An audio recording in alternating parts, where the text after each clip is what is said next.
Okay, today we're going to do some maths around our numbers within our childcare business. And I can tell you guys are already excited by this.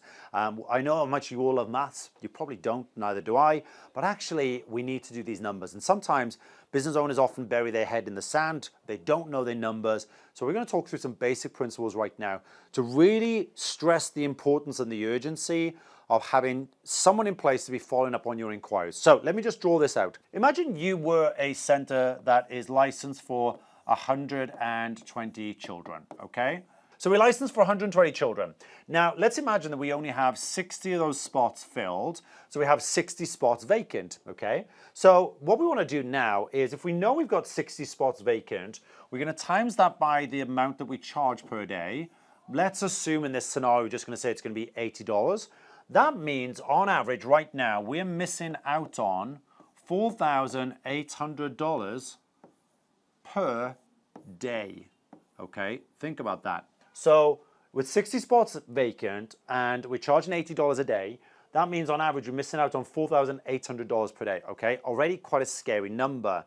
What we're going to do now, we're going to times that by 5. Okay, and off the back of that, what that's going to give us is a figure of $24,000 a week. Okay, I know the figures are quite scary when you start to think about this. And then off the back of that, we're now going to times that by 51, which will give us a grand total, just to double check, of $1,224,000. Think about that. So basically, within this business right now, because they have 60 spots vacant within their program, they are missing out on a revenue of around about 1.2 million every single year, okay? So as an owner, what can you actually do about this? Because often, you know, what happens, think about this, if you have a center director or a manager or an administrator, they will often get maybe called into numbers, they'll get called into assist, or they'll get called off to do something else. And this gets forgotten about. Now, if you ever want to compete with the larger sites, the multi-site operators, they have designated teams that do this every single day. As soon as the inquiry comes in, someone is picking up the phone, managing that. So what can you do as a smaller business that actually can compete with something like this? Well, the first thing we can do as an owner is, number one, we need to make sure that we employ someone specifically to do this role, okay? Now, you might be saying, well, I don't have the finances right now. Well, guess what? You're never going to have the finances unless you start to do something about this missed revenue right now, okay? And I'm not saying that you necessarily need to employ someone full-time. You might actually decide and say, well, actually, I can afford to employ someone part-time that might just want to work from home for a few hours a day, okay? And yes, now you're questioning around, well, you're probably thinking, well, how can I keep an eye on them? Well, if you're using a system like Childcare Automation or any other platform out there, you can listen to those calls. You can see how many calls that person is doing. So there's lots of ways now, you know, lots of people working remote. Very, very easy for you to employ someone that can specifically do this for your business.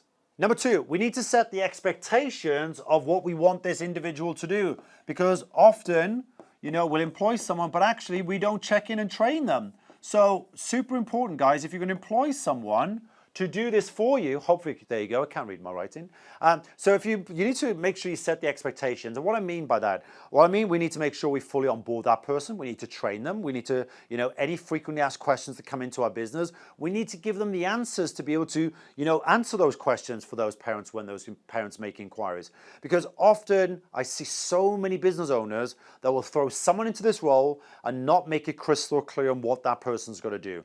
They won't train them on the FAQs. They won't train them what the steps are that they need to follow to get that person in. They just assume that anyone can call these parents. You must make sure this person is trained in your systems, your processes, and exactly what you want them to say, and more importantly, what are the expectations in terms of how do they present that information to that parent.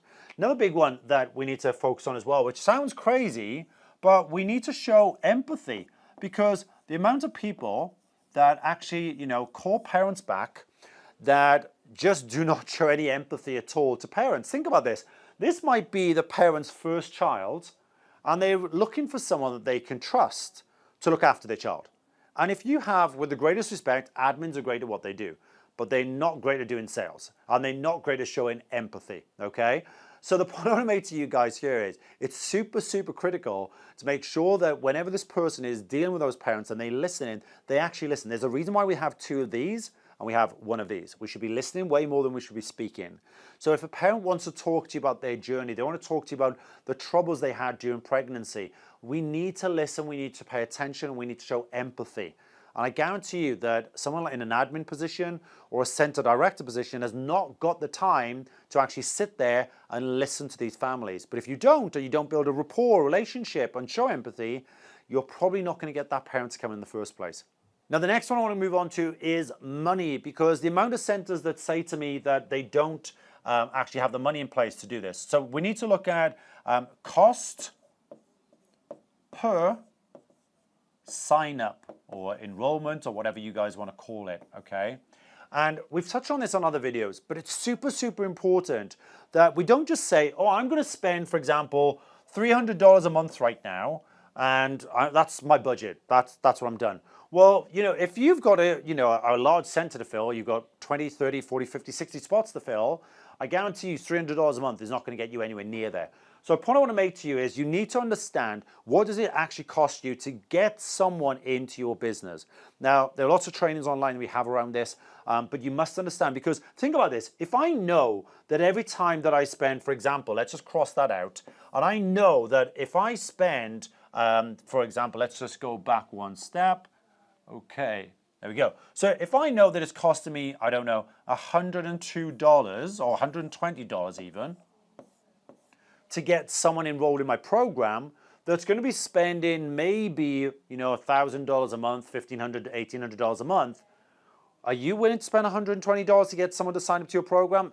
Of course you are, because you know now what that cost is. So basically what I'm saying to you guys is here, every time I'm putting $120 in, I'm going to get a customer spending around $1,500 to $1,800 a month back. And once you understand this number, now the whole process, the whole system becomes much easier. So just a quick recap. If we're going to actually fill these vacancies, we need to understand, we need to employ someone to make sure that we actually have someone that will manage this full time, okay? What I mean is they're not doing any other role. They're just managing, following up with your inquiries. Number two, we need to set the expectations of that role. Number three, we need to show empathy. So whoever's going to be doing these calls needs to show empathy to those parents that are calling in with their inquiries. Number four, we need to actually understand the cost per sign-up. Now, there are lots of other points I could share with you guys right now. Here's the starting point. If you like this video and you want more useful tips or videos around how to grow your business, how to fill that gap in your revenue, make sure you like, comment, and subscribe down below, and I'll share more videos to help answer your questions.